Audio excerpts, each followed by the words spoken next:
Hey everyone, it's Jessie G here. Welcome back to Jessie's Hangout. Welcome. This is episode number 6. Welcome. If you are new to the show or you happen to come across this episode, hi, welcome. This is a podcast series called Jessie's Hangout. Welcome. It's an open topic podcast series where I talk about almost anything.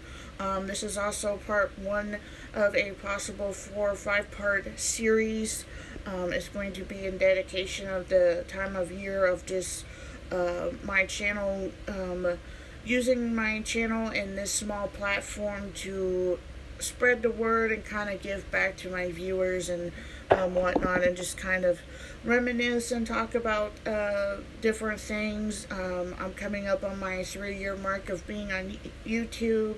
I'm going to talk about some non-profit organizations and whatnot, so I hope you guys will enjoy it, learn from it, get educated about a lot of things. And without further ado, I'm going to read off a disclaimer and a couple of warnings. Even though you saw them before the show started, I'm going to go ahead and read them off in today's episode. So without further ado, let's get into it. Copyright disclaimer under Section 107 of the Copyright Act 1976. Allowance is made for fair use for purposes such as comment, criticism, news reporting, teaching, scholarship, education, and research. Fair use is a use permitted by the copyright statute that might otherwise be interfering. Non-profit or personal use tips the balance in favor of fair use.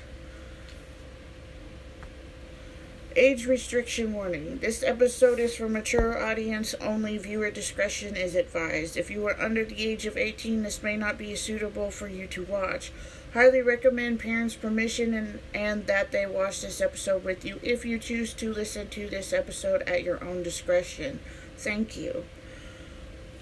If you are triggered or sensitive to any of the topics that are going to be talked about throughout this episode, I highly recommend you don't listen to today's episode. If you do choose to listen to today's episode at your own discretion, I highly recommend you seek out your emotional support system, such as your significant other, a grandparent, your mother, your sister, your best friend, somebody you love and trust that will sit down with you and help you through the emotional and triggering parts of today's episode. And without further ado, let's get into today's episode.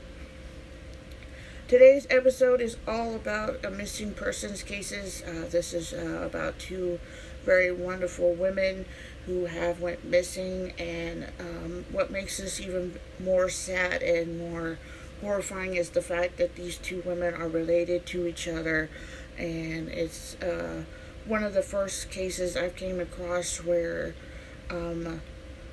that I've heard of. I'm sure there's plenty of them out there, but this is the first time I've came across a missing persons cases where in 22 years span time, one person went missing, and then at 22 years later, the other woman went missing, and she's been missing for almost 6 years. So it's pretty crazy to think that this sort of thing could happen. It can happen to anybody at any given time. I've always said this in all of my episodes when it involves a missing persons case, that every hour, every second of every day, someone goes missing. Someone's loved one goes missing. It happens. It's scary when it happens. Emotions run really high, and you really can't possibly imagine what somebody goes through when this sort of thing happens, because it's more of the not knowing than it is the knowing that gets you. I kind of understand that on a certain level. It's on a certain level and in a certain way,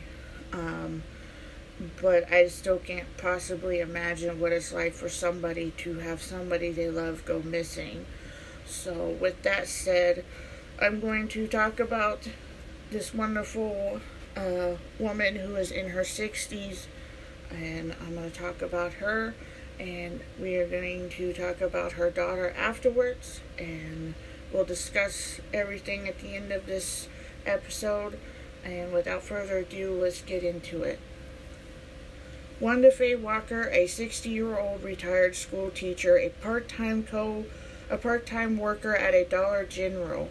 I'm not really assuming exactly 100% sure as to what she was teaching. I'm assuming she taught like high school or college or something like that. And then when she retired, wanting to still stay active and, be around people, I'm assuming that's why she got the job at a Dollar General, which is, is typical for a retired person. Sadly, these days it really is. Wanda was last seen on October the 4th, 2016, leaving her home in South Nashville. Her family spent 3 days looking for her, trying to locate their grandmother/mother. Their family was told by Wanda's boss and co-workers allegedly she had missed 2 days of work, and it wasn't like her to miss work. Judging from what I get from this and from what I'm getting from it, she was one of those people that never missed work unless she was really sick or it was a really big emergency. But other than that, she would never miss work, unintentionally or intentionally. So it was out of her character. It wasn't like her to do that. They found it pretty odd, and so did her family.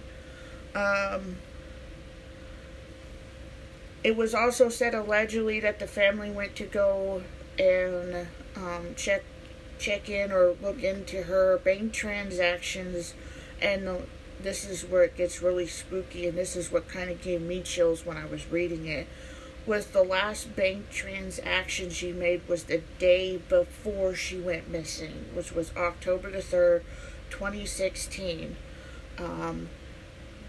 When I read that gave me chills, and I can't imagine how horrifying it was for them to not only find out that it was odd that she would miss 2 days of work, but even more strange and even more concerning when you find out that they made a transaction before they went missing. That's really scary and very fishy, in my opinion.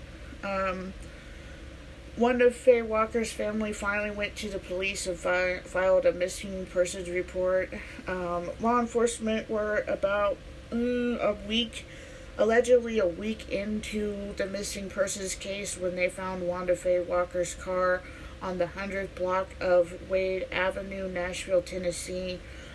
It was allegedly said that, the reason why I say allegedly, it was supposedly said that it was found in an alley, and that whoever drove the car there was well aware of his or her surroundings. They knew that area very well.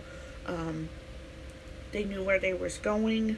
And what made it even more alarming to them and kind of questioning for me, because from what I've known, from what I've learned from this sort of situation, because I've just read a lot on it. When you abandon a car, it's usually unlocked, or the car door is usually open. It's never locked at all. You can actually open the door. Well, in this case, it was locked. And what was even more weird is there was a sort of plant shrubbery found in the car, or out. I'm not sure if it was in the car or outside of the car. I wasn't really definitely sure with that part.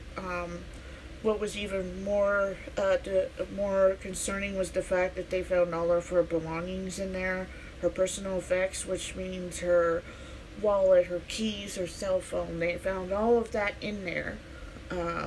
And what made it even more concerning for law enforcement is that there was signs of a struggle, which in this case what they would call signs of foul play. Is basically meaning that there was a big struggle, and it's possibility that Wanda Faye Walker may have lost that struggle. They're not entirely 100% sure.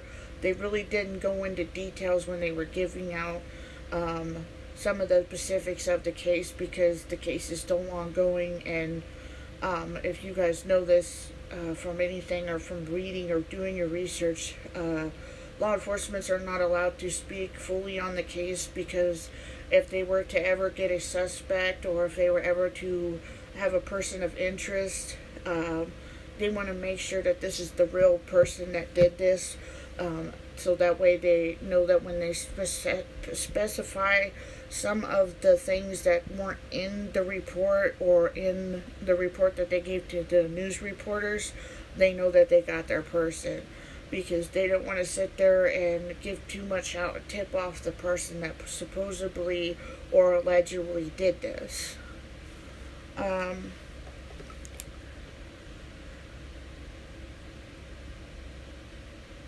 What makes this case even more horrifying and more, I don't want to say bittersweet, because that would be kind of not quite the best word for that.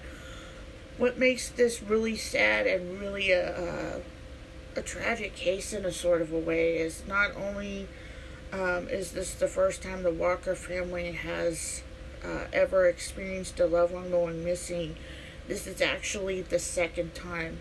About 20 some years ago, maybe even more, because including how long she's been missing herself. Before Wanda Faye went missing in 2016, on November of 1999, on the 19th of November 1999, her daughter, Larisha Dina Walker, went missing. It has been about 22 years since she went missing. She was last seen dropping off her 2-year-old son at her sister's house, and then was supposedly going to get her car worked on, or maintenance, or checked up for any repairs or all that type of stuff. And that was the last time they seen her. And then her father said he got a phone call from her between 9:30 and 10 o'clock that evening, and he could hear her arguing with somebody outside of her house. And it being so concerning with him, I'm assuming that's why her sister went to her house and saw that the lights were on and the music was up.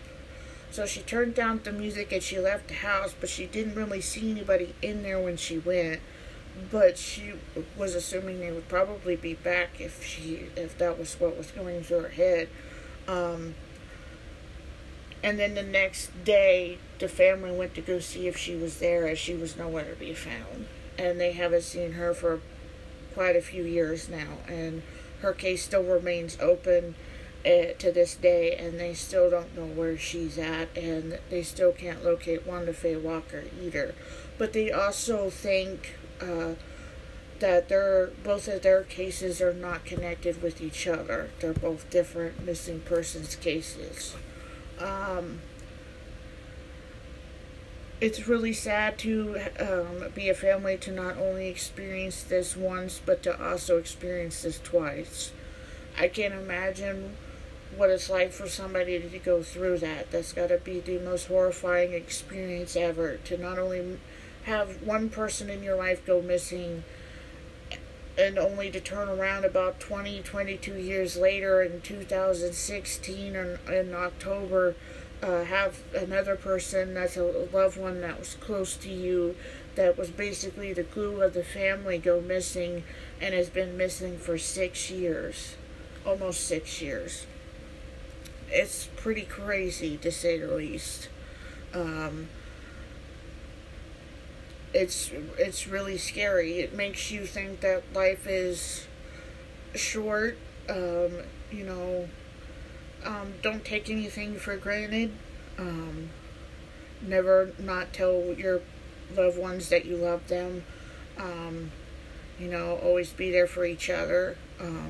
Try your best to always be communicative with them. Like, say, hi, I was thinking of you, the little things. It's pretty crazy to think that, you just never think something like that would happen. But like I've always mentioned in all of my episodes that I've ever done when it comes to a true crime when a murder case or a missing persons case, I've always said that, it happens every second of every day, and these cases get bigger and bigger, and it gets more terrifying and more crazy, and, it's horrifying at the same time, too.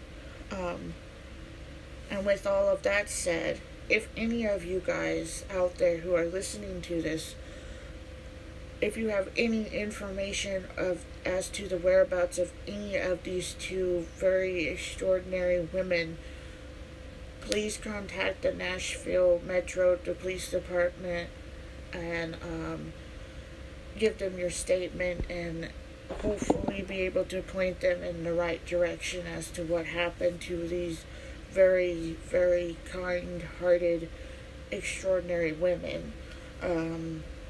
And my biggest prayers and hugs still go out to this family who still struggle with them not being here throughout the holidays as well.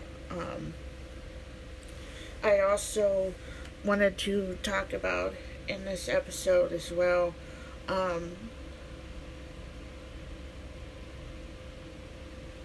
and the reason for me wanting to talk about these organizations, these nonprofit organizations who help with missing persons cases and all that, they play such a big part in this as well. There was also one that was similar to this but different, who had two classmates who were looking for their missing teacher. So that was another thing that kind of hit me a little bit, because there was a case, a missing persons case that I had read about that was from another teacher that went missing in the end of the 60s into the 70s. And, this kind of made me remind me of that in a sort of a way, even though it was a different circumstance, a different case. But it's just really hard when it's a teacher that goes missing. It's hard when a loved one goes missing, period, but it just really hits you when it's a teacher, because, this person lived to teach younger people,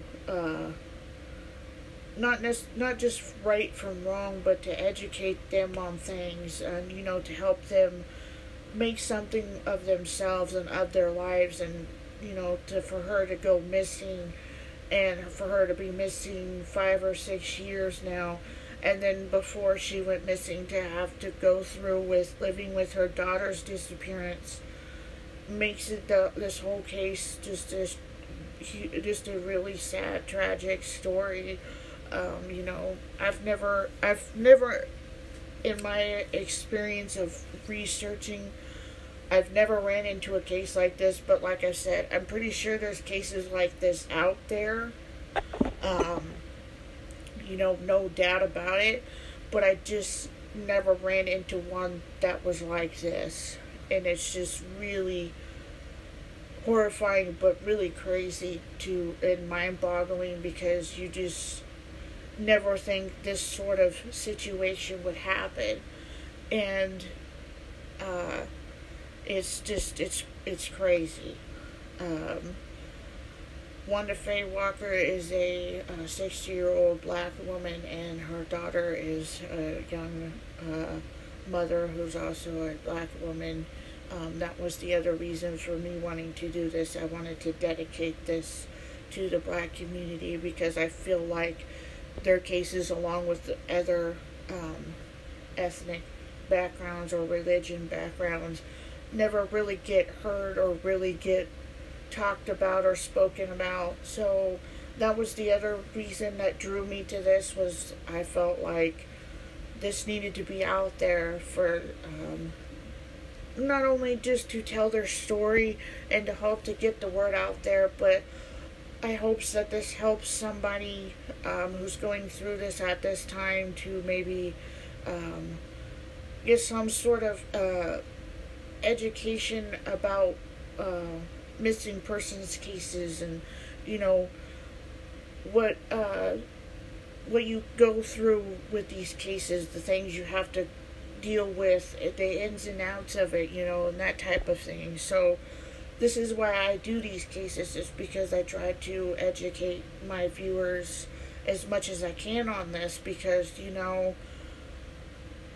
especially with kids even, you really have to keep an eye on them these days, because every second counts, and it's just really hard, because these two women have been missing for a long time, and I hope and pray that the Walker family finally gets some answers, and I hope they get some closure soon, and my prayers and my thoughts go out to them. And with that said, I hope you guys learned a lot from today's episode. Please share this episode. Also, give it a thumbs up, because it will really help this video get out there as well. Also, if you want to see more content from me, with episodes kind of like this and other further open topic episodes, please hit that red subscribe button and that notification bell so you'll be notified as to when I upload videos or episodes in the future. Also, if you want to stay up to date with not only with any of the cases that I talk about in today's episode, or any other ones that I've talked about in season 1, or just everything in general, go follow me on all of my social media. They're listed in the show description box below this episode, so go check it out. I hope you guys have a safe and awesome afternoon or evening, wherever you're watching this from or listening to this from. And I will catch you guys in my next episode. Later.